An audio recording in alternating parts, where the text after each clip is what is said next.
Bismillahirrahmanirrahim. Assalamualaikum warahmatullahi wabarakatuh.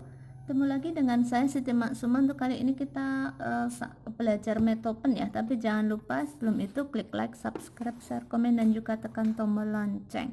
Oke deh.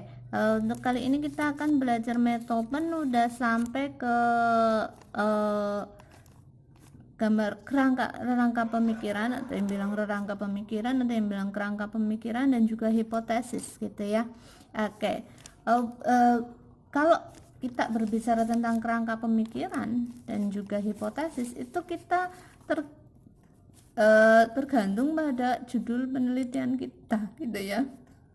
Ada penelitian yang berhubungan, ada penelitian yang pengaruh, ada juga penelitian nanti pakai intervening, ada pakai moderasi dan lain sebagainya. Tapi saya akan bahas yang umum saja digunakan gitu ya. Oke, ini kita akan mencoba melihat kalau judul penelitiannya yang berhubungan gitu. Jadi di sini ada judul penelitiannya hubungan profitabilitas, free cash flow, dan kebijakan hutang dengan kebijakan dividen. Oke, untuk kerangka pemikiran berhubungan ini ya, tiga variabel X ini berhubungan dengan Y kebijakan dividen. Di sini yang perlu disoroti adalah panahnya itu dua sisi gitu karena berhubungan begitu ya. Oke, itu kalau gambar kerangka pemikirannya seperti itu. Nah, kalau hipotesisnya bagaimana?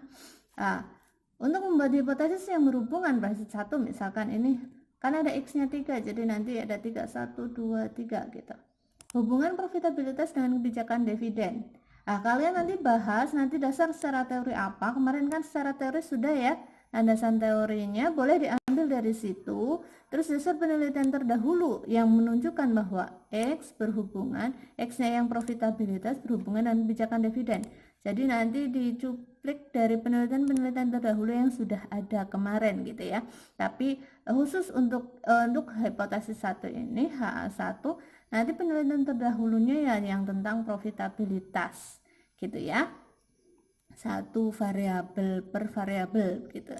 Nah, nanti baru H alternatif 1 atau hipotesis alternatif 1 kita alternatifkan adalah profitabilitas berhubungan dengan kebijakan dividen. Oke. Kalau hipotesis 2 dan 3 sebenarnya sama caranya membikinnya gitu ya. Cuman ini kan hipotesis kedua itu nanti X2-nya yaitu free cash flow, yang ketiga kebijakan hutangnya gitu ya dengan kebijakan dividen. Oke, dasarnya sama, nanti harus ada dasar secara teori dan dasar penelitian terdahulu sama langkahnya ya, bisa ambil dari landasan teori dan juga penelitian terdahulu yang variabel X-nya adalah free cash flow gitu ya terhadap kebijakan dividen. Kalau ini X-nya di kebijakan hutang berarti nanti yang penelitian terdahulunya juga yang tentang kebijakan hutang saja terhadap kebijakan dividen begitu. Jadi dipecah-pecah per hipotesis, per penelitian terdahulunya per variabel yang sesuai dengan hipotesisnya. Oke, itu kalau penelitian berhubungan. Sekarang kalau penelitian yang berpengaruh, maksudnya kita akan menguji pengaruh gitu ya, dengan judul penelitian pengaruh profitabilitas, free cash flow, dan kebijakan hutang terhadap kebijakan dividen. Ini saya kasih ya biar judul yang agak sama gitu ya, cuman bedanya di sini pengaruh, kalau tadi hubungan.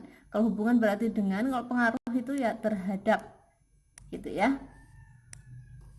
Gitu.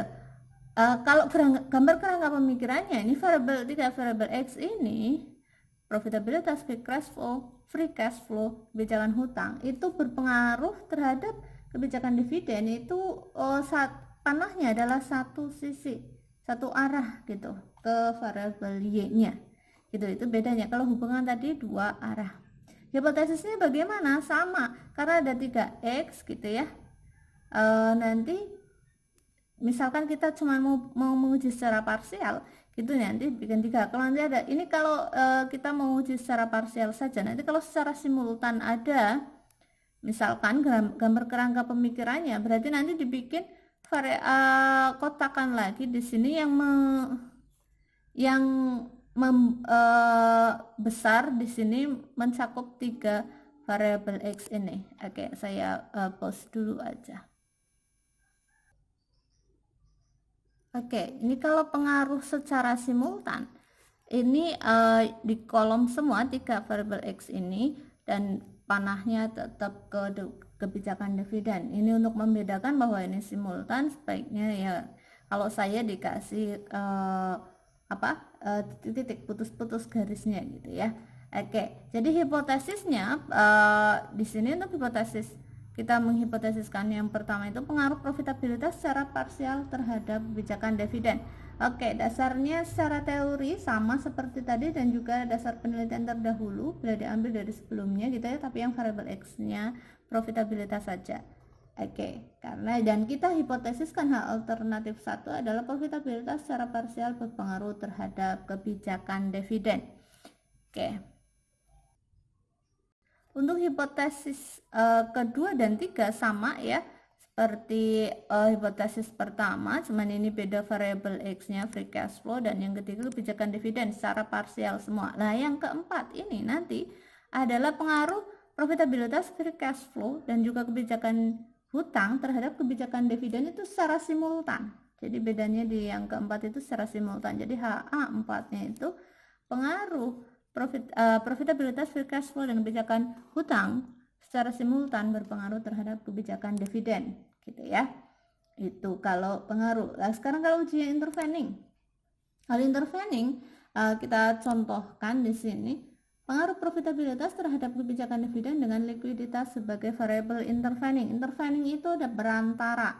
Jadi nanti ada pengaruh langsung dan pengaruh tidak langsung gitu ya, melalui variabel perantara itu tadi. Kalau gambar kerangka pemikirannya di sini variabel X-nya adalah profitabilitas, di sini Y-nya kebijakan dividen, dan perantaranya di sini ada atau yang dikenal ya, ada yang menyebutnya variabel Z, ada yang menyebutnya variabel perantara dan lain sebagainya gitu ya. Ini perantaranya adalah likuiditas. Jadi nanti ada pengaruh langsung dari profitabilitas kebijakan ke kebijakan dividen, ada juga pengaruh tidak langsung profitabilitas ke kebijakan dividen melalui variabel likuiditas. Oke, jadi hipotesisnya di sini adalah pertama itu pengaruh profitabilitas langsung terhadap kebijakan dividen. Sama harus ada dasar teori dan penelitian terdahulu ya. Hipotesis alternatif satunya adalah profitabilitas berpengaruh langsung terhadap kebijakan dividen. Yang kedua adalah pengaruh profitabilitas terhadap kebijakan dividen melalui likuiditas. Sama harus ada dasar teori dan penelitian terdahulu. Dan hipotesis alternatif duanya, profitabilitas berpengaruh terhadap kebijakan dividen melalui likuiditas. Oke, selanjutnya adalah judul penelitian yang variabel moderasi gitu ya. Ini saya kasih contoh yang senada judulnya, tapi kita bedakan untuk itunya posisinya di mana gitu bedanya. Oke, untuk moderasi kita ambil contoh judul pengaruh profitabilitas terhadap kebijakan dividen dengan likuiditas sebagai variabel moderasi. Gambar kerangka pemikirannya, kalau variabel moderasi di sini moderasinya adalah likuiditas itu di tengah. Ini mau memperlemah atau memperkuat hubungan antara profitabilitas dan kebijakan dividen. Jadi gambar kerangka pemikirannya begini ya. Sedang hipotesisnya ada pengaruh profitabilitas ini terhadap kebijakan dividen, sama harus ada dasar teori dan dasar penelitian terdahulu. Hipotesis alternatif satunya adalah profitabilitas berpengaruh terhadap kebijakan dividen. Dan hipotesis keduanya untuk menguji profitabilitas berpengaruh terhadap kebijakan dividen dengan likuiditas sebagai variabel moderasi, harus ada dasar teori dan juga dasar penelitian terdahulu. Hipotesis alternatif duanya adalah profitabilitas berpengaruh terhadap kebijakan dividen dengan likuiditas sebagai variabel moderasi. Oke, itu contoh 4 kasus judul. Untuk penelitian-penelitian yang lain yang belum dibahas, intinya kalau bikin kerangka pemikiran yang mencerminkan dari judul tersebut dan juga hipotesis harus berdasar dikasih dasar secara teori dan juga penelitian terdahulu yang sesuai dengan hipotesis kita. Oke, mungkin cukup sekian dulu dari saya, semoga bermanfaat. Kalau ada kesalahan saya minta maaf. Semoga ilmu kita barokah dan jadi jariah dunia akhirat. Wabillahi taufiq wal hidayah. Wassalamualaikum warahmatullahi wabarakatuh.